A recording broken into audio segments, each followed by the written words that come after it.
একটি চিপস এটা শুধু আলু নয়, এটা মানুষের মস্তিষ্ক, ইতিহাস আর আনন্দের রহস্য। ঠিক কিভাবে একটি দুর্ঘটনাজনিত আলু আমাদের সবচেয়ে আসক্তিকর খাবার বানালো। একটি চিপসের প্যাকেটে লুকানো আছে তার ইতিহাস, বিজ্ঞান আর সুখের হরমোন। চিপস ক্ষুধা নয়, আনন্দের জন্য তৈরি সবচেয়ে খাস্তা রহস্য।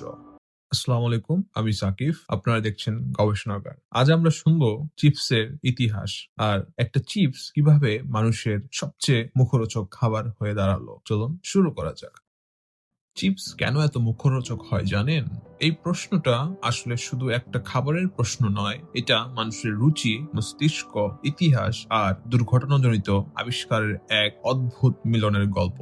পরিষ্কার করে বলতে গেলে মানুষের সভ্যতার ইতিহাসে এমন অনেক খাবার আছে যেগুলো ক্ষুধা মেটানোর জন্য নয়, বরং আনন্দ নেওয়ার জন্য জন্ম নিয়েছে। তারই মধ্যে চিপস সবার উপরে অন্যতম একটি জনপ্রিয় স্ন্যাক্স।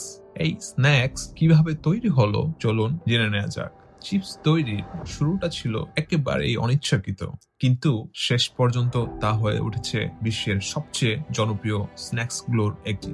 মানুষ আদিকাল থেকেই এমন খাবার পছন্দ করে এসেছে যেগুলো সহজেই খাওয়া যায়, যেটা কিনা মুখে স্বাদের বিস্তার ঘটায় এবং অল্প সময়ে তৃপ্তি দেয়।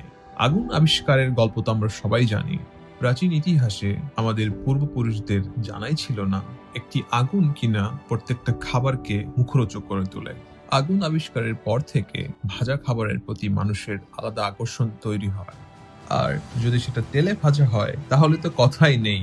আপনারা রাস্তার কোনো এক পাশে কিছুক্ষণ দাঁড়ালেই দেখতে পারেন মানুষ কি পরিমাণ হুড়মুড় খাচ্ছে শুধুমাত্র ভাজা সিঙ্গারা এবং সামুচার এক টুকরো ঘ্রাণ এবং একটা কামড় দিতে। এজন্যই পৃথিবীর নানা দেশে স্ট্রিট ফুড এত পরিমাণে বিখ্যাত।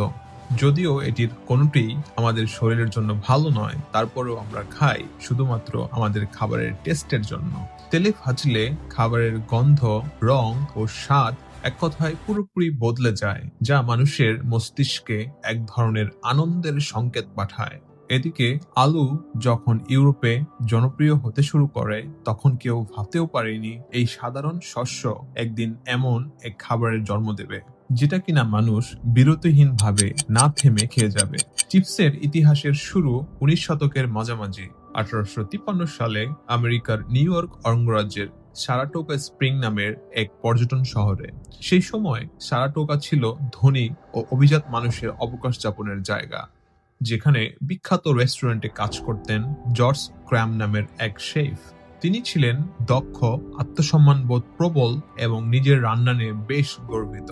একদিন তার রেস্টুরেন্টে এক ক্রেতা বারবার কমপ্লেইন করতে থাকেন যে আলু ভাজাটি সে খেয়েছিল সেটা ঠিক মতো ভাজা হয়নি, কখনো খুব মোটা আবার কখনো নরম, কিছু আলু তো ভাজাই ঠিক মতো হয়নি।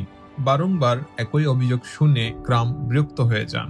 রাগের মাথায় তিনি এক অদ্ভুত সিদ্ধান্ত নেন। কি ছিল সেই সিদ্ধান্ত?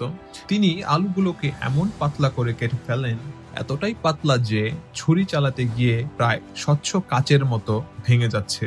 তারপর সেগুলোকে প্রচুর গরম তেলে ডুবিয়ে ভেজে ফেলেন যতক্ষণ না সেগুলো শক্ত ও খসখসে হয়ে ওঠে।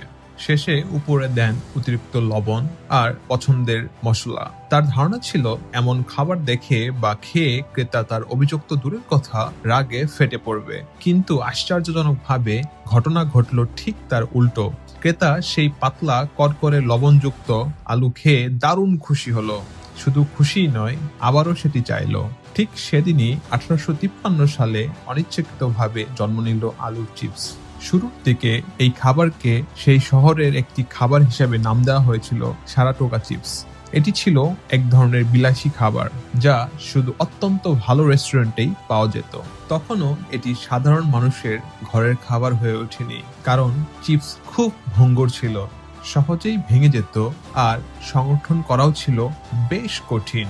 প্যাকেটজাত খাবারের প্রযুক্তি তখনও তেমন উন্নত ছিল না, ফলে চিপসের জনপ্রিয়তা সীমাবদ্ধ ছিল রেস্টুরেন্টে আর হোটেলের মধ্যেই। এরপর সময়ের সাথে সাথে শিল্প বিপ্লব ও খাদ্য প্রক্রিয়াজাতকরণের উন্নতির ফলে পরিস্থিতিও বদলাতে শুরু করে। 20 শতকের শুরুতে উন্নত প্যাকেটিং ব্যবস্থা চালু হয়, যেমন মোম লেপা কাগজ। পরবর্তীতে ধাতব ফয়েল ব্যবহার করে চিপসের সংরক্ষণ করা সম্ভব হয়। এতে চিপস দীর্ঘ সময় খসখসে থাকে এবং দূরে দূরে পাঠানো যায়।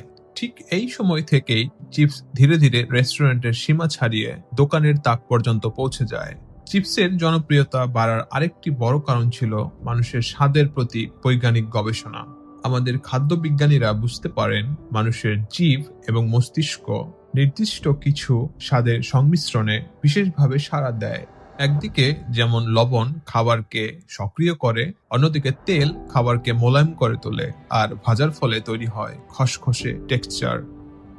20 শতকের মাঝামাঝি থেকে বিভিন্ন কোম্পানি চিপসকে আরো আকর্ষণীয় করে তুলতে নতুন নতুন স্বাদ যোগ করতে থাকে। শুধু লবণ নয়, চিজ, পেঁয়াজ, বারবিকিউ, টমেটো মশলা, একের পর এক নতুন ফ্লেভার বাজারে আসে। চিপস তখন আর আলু ভাজা নয়, বরং এক ধরনের অভিজ্ঞতা হয়ে ওঠে। প্যাকেট খুললেই যে গন্ধ বের হয়, কামড় দেওয়ার সময় যে শব্দ হয়, এমনকি প্যাকেটের রং ও ডিজাইন, সবকিছুই মানুষের মনস্তত্ত্ব মাথায় রেখে তৈরি করা হয়। ভারতে চিপসের ইতিহাস একটু আলাদা পথে এগিয়েছে। আলু মূলত ঔপনিবেশিক আমলে ভারতে ব্যাপকভাবে চাষ শুরু হয়। তবে চিপসের ধারণা পুরোপুরি পশ্চিমা হলেও ভারতীয়রা এটাকে নিজেদের মতো করে গ্রহণ করেছে। কেরালার কলার চিপস তার উৎকৃষ্ট উদাহরণ। সেখানে কাঁচা কলা নারকেল তেলে ভেজে চিপস বানানো হয়, যা শুধু নাস্তা নয়, বরং উৎসব, পূজা ও সামাজিক আচার অনুষ্ঠানের অংশ। উত্তর ও পশ্চিম ভারতে আলুর চিপসের সঙ্গে যুক্ত হয়েছে লাল মরিচ, চাট মশলা ও নানা দেশি স্বাদ। 1980 ও 1990-এর দশকে ভারতে বড় বড় ব্র্যান্ড আসার পর চিপস পুরোপুরি গণমানুষের খাবারে পরিণত হয়। স্কুলের টিফিন, ট্রেন যাত্রা, সিনেমা হল, বন্ধুদের আড্ডা, সব জায়গায় চিপসের উপস্থিতি স্বাভাবিক হয়ে যায়। এটি এমন এক খাবার হয়ে ওঠে যেটা আনন্দের সাথে জড়িত। মানুষ চিপস খায় ক্ষুধার চেয়ে বেশি মন ভালো করার জন্য। আজকের দিনে চিপস শুধু একটি খাবার নয়, এটি একটি অভ্যাস। অনেকের কাছে আবার এটি মানসিক আশ্রয়। আমরা দৈনন্দিন জীবনে বেঁচে থাকার জন্য যেসব খাবার খেয়ে থাকি, তার পাশাপাশিও আমাদের ব্রেন এবং জিভ একটু লবণযুক্ত চিপসের স্বাদ নিতে মুখিয়ে থাকে। আজকের দিনে চিপস শুধু একটি খাবার নয়, এটি একটি অভ্যাস। অনেকের কাছে এক ধরনের মানসিক আশ্রয়। একাকিত্বের বিরক্তিতে, আনন্দে বা স্ট্রেসে চিপস সবসময় পাশে থাকে। রাগের মাথায় দুর্ঘটনাবশত জন্ম নেওয়া এই খাবার শতাব্দীর পর শতাব্দী ধরে মানুষের স্বাদ, বিজ্ঞান আর ব্যবসার মেলবন্ধনে এমন জায়গায় পৌঁছে গিয়েছে যেখানে আর একটি নেব বলা যেন অবধারিত। এই কারণেই চিপস এত মুখরোচক। এটি শুধু আলু আর তেলের গল্প নয়, এটি মানুষের মস্তিষ্ক, ইতিহাস, সংস্কৃতি ও আবেগের গল্প, যার শেষ নেই। ঠিক চিপসের প্যাকেট খুললে যেমন শেষ খুঁজে পাওয়া যায় না। ভিডিও ভালো লাগলে একটা সাবস্ক্রাইব আর লাইক দিতে ভুলবেন না, আর কমেন্ট করে জানিয়ে দিবেন পরবর্তীতে আপনি কি নিয়ে ভিডিও দেখতে চান।